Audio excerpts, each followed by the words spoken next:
तारीख 24 जनवरी 2023। अदानी कंपनीज पर एक रिपोर्ट आती है और अगले ही दिन अदानी के स्टॉक्स ताश के पत्तों की तरह बिखरने लगते हैं। Adani green energy, Adani ports, Adani power, Adani Wilmar सबके सब 5 to 9% डाउन थे। अंबुजा सीमेंट और एनडीटीवी भी 7% से ज्यादा डाउन थे। अदानी स्टॉक से 97,000 करोड़ की वैल्यू धुआं बन जाती है और गौतम अदानी सबसे अमीर लोगों की लिस्ट में तीसरे पायदान से सीधे 30वें पायदान पर चले जाते हैं।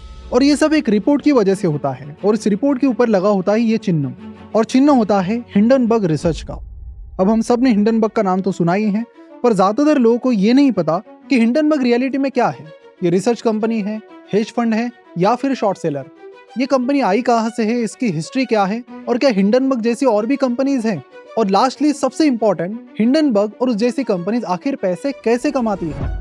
तो इन सारे सवालों के जवाब आपको मिलेंगे आज के इस वीडियो में, और वो भी बहुत डिटेल में। नमस्कार, मैं प्रसाद आपका आज के इस वीडियो में स्वागत करता हूँ। अगर आपको समझना है कि हिंडनबर्ग आखिर में करती क्या है और ये किस स्ट्रैटेजी से काम करती है, तो आपको ना गूगल पर जाने की जरूरत है, ना ही चैटजीपीटी जैसे एआई टूल से पूछने की जरूरत है। आप अगर सिर्फ हिंडनबर्ग इस वर्ड का मीनिंग समझ लेंगे तो आपको इजीली समझ में आ जाएगा कि हिंडनबर्ग आखिर चीज क्या है। तो ये हिंडनबर्ग वर्ड आखिर आया कहाँ से है और इसका फाइनेंस की दुनिया से क्या लेना देना, इन दोनों चीजों को समझते हैं। बहुत ही इंटरेस्टिंग चीज है, सुनिए। नाजी जर्मनी में एक इंजीनियर थे जिनका नाम था फ्रिट्ज ऑगस्ट ब्रेहॉस, और इन्होंने बनाई थी दुनिया की सबसे बड़ी हवाई जहाज जिसका नाम था हिंडनबर्ग। तो ये जहाज अब तक की सबसे बड़ी जहाज थी और ये चलती थी हीलियम गैस पर। तो एक सवाल कि इस जहाज का और फाइनेंस का आखिर लेना देना क्या है, तो आप थोड़ी देर में वो चीज समझ जाएंगे। 1937 में ये हवाई जहाज यूएस में लैंड करने की तैयारी में थी, जिसका वीडियो आप अभी स्क्रीन पर देख सकते हो। वैसे तो ये हीलियम पर चलती थी, पर यूएसए में रेस्ट्रिक्शंस की वजह से वो हाइड्रोजन पर चल रही थी। जैसे ये लैंड होने वाली थी, इस जहाज में एक बहुत बड़ा ब्लास्ट हो जाता है और विदिन 34 सेकंड्स ये जहाज जमीन पर गिर जाती है और आग में खाक हो जाती है। तो जाहिर सा सवाल आपके दिमाग में आया होगा कि हिंडनबर्ग ने आखिर में अपनी कंपनी का नाम इस प्लेन पर क्यों रखा, क्योंकि ये प्लेन दुनिया की सबसे बड़ी प्लेन थी और हिंडनबर्ग रिसर्च भी सिर्फ और सिर्फ दुनिया की बड़ी कंपनीज जिनकी market value billions of dollars में है उन पे ही रिपोर्ट निकालता है। दूसरी चीज, ये प्लेन हीलियम गैस पर चलती थी।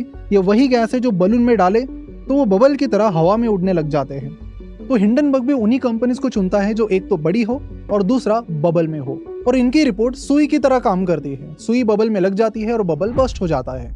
और वही इनकी जो हिस्ट्री है वो कनेक्टेड है one of the biggest scams of the recent time, Bernie Madoff. क्या कनेक्शन था इस स्कैम से, समझते हैं। जिस शख्स ने इस स्कैम को एक्सपोज किया उसका नाम था हैरी मार्कोपोलस। मार्कोपोलस फाइनेंस दुनिया में one of the most famous figure थे। एक जमाने में कंपनीज डरती थी कि कहीं मार्कोपोलस उनकी कंपनीज में रिपोर्ट ना डाल दे, और उन्होंने बर्नी मैडॉफ स्कैम, जो कि $65 बिलियन का स्कैम था। क्या आप गेस कर सकते हैं कि मार्कोपोलस को इस स्कैम को एक्सपोज करने में कितना टाइम लगा होगा? तो उन्हें लगे थे मात्र 5 मिनट। तो चंद मिनटों में ही इतना बड़ा फ्रॉड उन्होंने कैसे डिटेक्ट किया? ऐसे फ्रॉड्स को डिटेक्ट करने के लिए चाहिए होती है दो चीजें। पहला, एनालिटिकल माइंड जो इमोशन से ज्यादा नंबर्स में सोचे, और दूसरा, स्ट्रॉन्ग फंडामेंटल्स। तो अब मार्कोपोलस ने इस फ्रॉड को 5 मिनट में कैसे डिटेक्ट किया? तो उन्होंने एक पर मंथ क्यूमुलेटिव रिटर्न्स का एक चार्ट बनाया और बर्नी मैडॉफ के हेज फंड के रिटर्न को उस चार्ट में फीड किया, और उन्होंने ये पता किया कि इनके जो रिटर्न्स है इसकी लाइन परफेक्ट 45 डिग्री के एंगल में बन रही है। तो मार्कोपोलस समझ गए कि एक फ्रॉड है, क्योंकि रियल वर्ल्ड में ऐसा होना इम्पॉसिबल है। क्योंकि रियल वर्ल्ड में किसी महीने में 2% का प्रॉफिट बनेगा, किसी महीने 3% का लॉस होगा।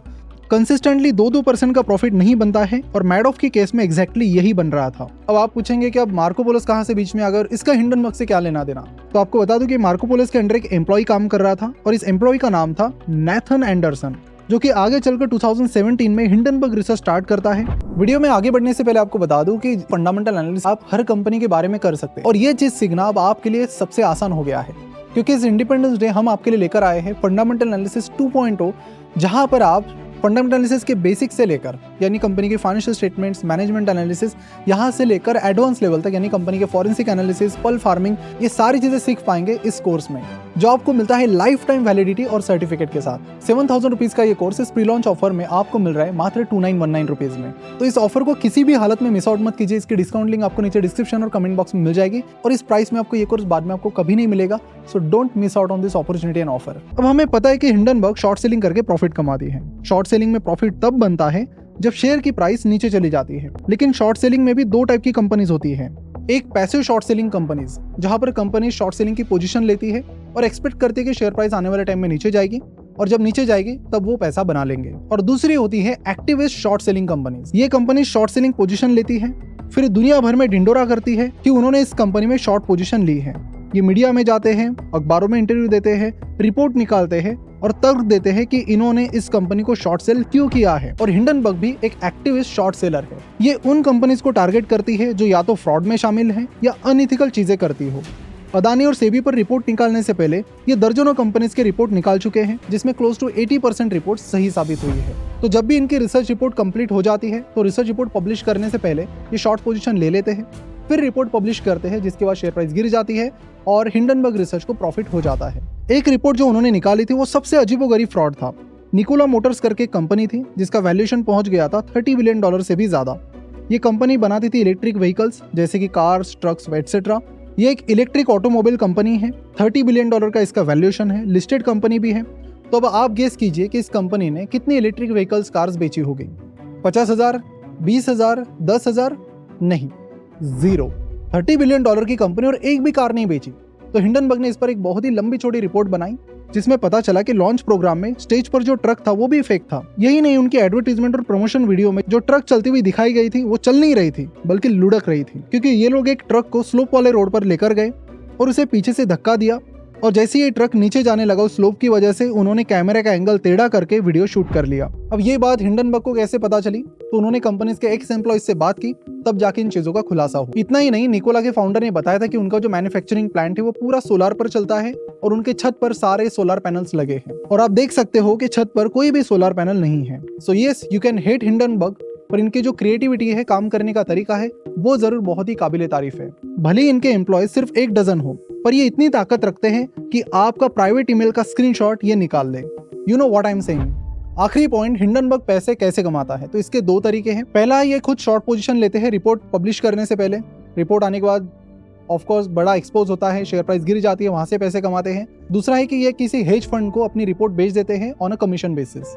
जैसे कि अदानी की रिपोर्ट रिलीज होने से 2 महीने पहले ही हिंडनबर्ग ने किंगडम कैपिटल को 30% कमीशन पर ये रिपोर्ट बेच दी थी, जिससे हिंडनबर्ग ने लगभग 30 करोड़ रुपए कमा लिए थे। और इनके जो एक्सपेंसेस है वो भी काफी बड़े होते हैं, क्योंकि जो विसल ब्लोअर है जो इनको खुफिया इंफॉर्मेशन देते हैं वो भी अच्छा खासा पैसा मांगते हैं।